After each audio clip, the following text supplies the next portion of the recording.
Hello மக்களே, ஜானகி மாயா செம இன்ட்ரெஸ்டிங்காக போயிட்டுருக்கு. நம்ம மாயாவை செம அதடியாக புவனேஸ்வரியோட உயிருக்கே வேட்டு வைக்கிற மாதிரி ஒரு செயல் பண்ணுறாங்கன்னே சொல்லலாம்.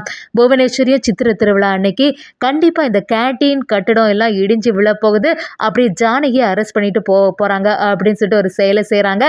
அது மாதிரியே அதுக்கு உறுதுணையாக பார்வதி ஒரு வேலையை செய்து வைக்கிறாங்க.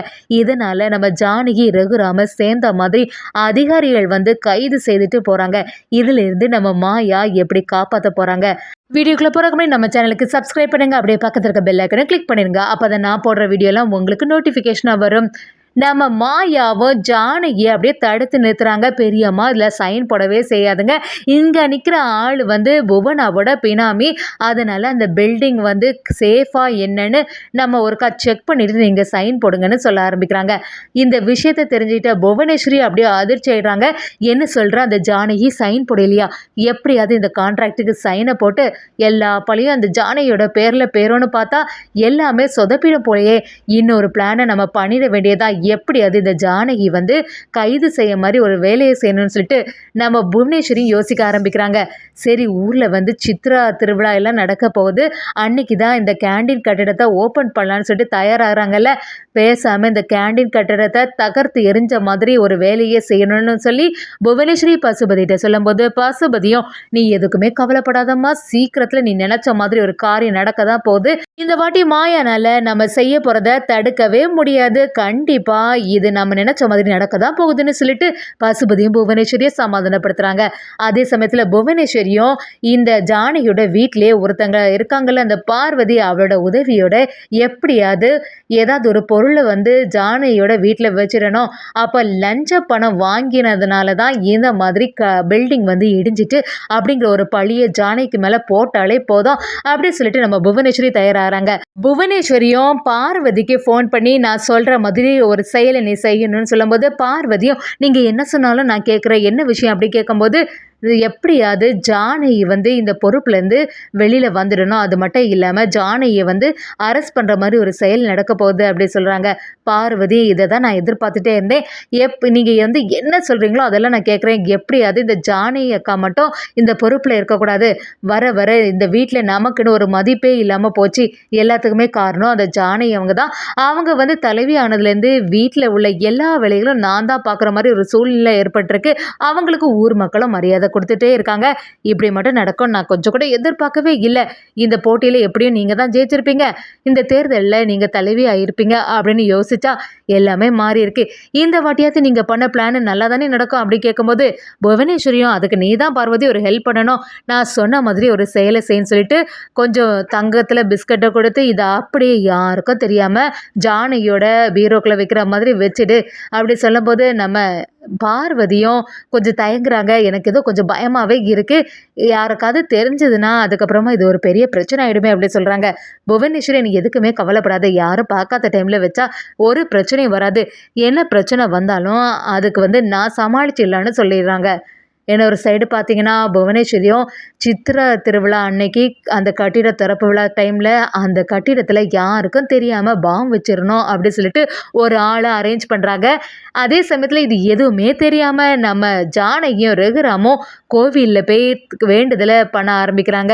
ரகுராம் கிட்ட இன்னைக்கு வந்து இந்த கேண்டீன் திறப்பு விழா நடக்க போகுது, அது சிறப்பாட்டு இருக்கணும், இந்த சித்திரை திருவிழாவில் உங்களுக்கு தான் மரியாதை செலுத்த போகிறோன்னு சொல்லிட்டு நம்ம ரகுராம் ஜானகிக்கு மரியாதை கொடுத்துட்டு இருக்காங்க. அதே சமயத்தில் புவனேஸ்வரோட ஆளும் அந்த பில்டிங்கில் ஒரு பாம்பை ஃபிட் பண்ணி வச்சுருக்காங்க. யாருக்கும் தெரியாமல் இந்த டைமில் கரெக்டாட்டு இது வெடிச்சிடணும், அதனால இங்கே உள்ளவங்களுக்கு உயிருக்கு ஆபத்து வர மாதிரி ஒரு செயல் நடக்கணும், அந்த பழி எல்லாமே நம்ம ஜானகிக்கு தான் போகும் அப்படின்னு சொல்லிட்டு ஒரு சந்தோஷத்தில் புவனேஸ்வரியும் இருக்காங்க. அது மாதிரி அந்த டைமில் கரெக்டாக அந்த பில்டிங் வெடிச்சிருது. இதை யாருமே எதிர்பார்த்துருக்க மாட்டாங்கன்னே சொல்லலாம். கரெக்டாக நம்ம ஜானகி ரகுராம் எல்லாம் சித்திரை திருவிழாக்காண்டி கோவிலில் இருக்கும்போது ஊரில் உள்ளவங்க வந்து கரெக்டாக நம்ம ஜானகிட்ட முறையிட ஆரம்பிக்கிறாங்க. ஒரு பில்டிங் நீங்கள் திறந்து வச்சிங்களே, அது வந்து இப்போவே அப்படியே அந்த கட்டிடம் இடிஞ்சு போய் கிடக்குது அப்படி சொல்லும்போது, இதை கேட்ட ஜானகி ரகுராம் அதிர்ச்சியாகி நிற்கிறாங்க.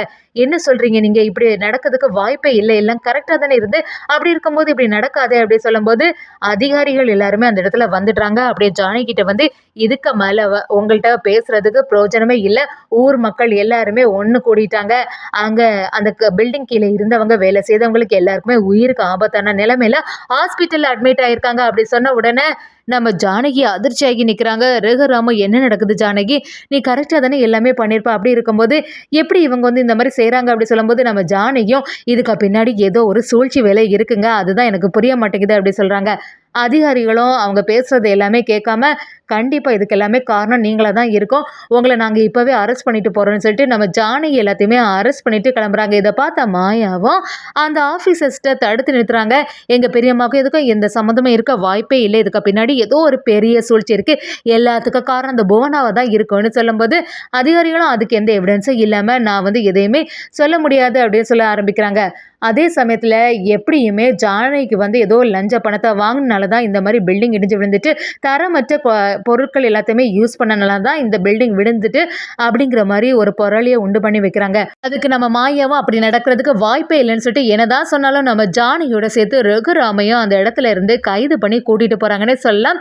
அதே சமயத்தில் வீட்டில் கண்டிப்பாக ஜானகி ஏதோ ஒரு லஞ்ச பொருளை ஒழிச்சு வச்சிருக்கணும்னு சொல்லிட்டு வீட்டில் செக் பண்ண வராங்க. ரமணி பாட்டியை தடுத்து நிறுத்துறாங்க. எதுக்கு தேவையில்லாம என்னோட மருமக மேல நீங்க சந்தேகப்பட்டு இருக்கீங்க, அவள்னால இந்த ஊருக்கு நல்லது மட்டுமே தான் நடக்கும், மற்றபடி எந்த பிரச்சனையும் ஆகிறதுக்கு வாய்ப்பே இல்லை, நீங்க தேவையில்லாம எங்க வீட்டில் வந்து இந்த மாதிரி செக் பண்ணதுக்கு வராதுங்கன்னு சொன்னாலும் அந்த ஆஃபீஸர்ஸ் யாருமே கேட்குற மாதிரி இல்லை.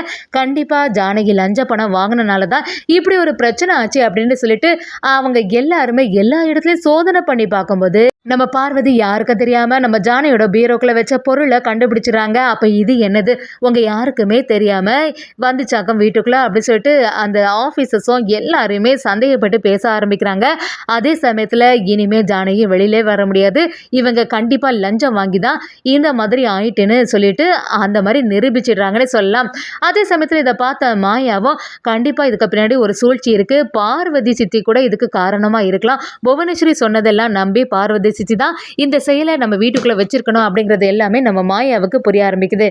திருவிழா அன்னைக்கு கரெக்டாக புவனேஸ்வரி நம்ம மாயாவை பார்த்து என்ன மாயா உன்னோட பெரியம்மா பெரியப்பாவை கைது பண்ணி கூட்டிகிட்டு போயிருக்காங்களே, ஊருக்கு நல்லது பண்ணுவேன்னு சொல்லிட்டு கடைசி நேரத்தில் ஊர் மக்களுக்கெல்லாம் ஆபத்து வர மாதிரி உங்கள் பெரியம்மா இப்படி செய்துட்டாங்களேன்னு சொல்லி புவனேஸ்வரி நம்ம மாயா கிட்ட சொல்லும்போது மாயாவும் புவனா நீ தான் எல்லாத்துக்கும் காரணம்னு எனக்கு நல்லாவே தெரியும், கூடிய சீக்கிரத்தில் ஆதாரத்தோட இதை நிரூபிக்க தான் போகிறேன் அப்படின்னு சொல்லிட்டு புவனேஸ்வரியை சரியாக வெளுத்தெடுக்கிறாங்க.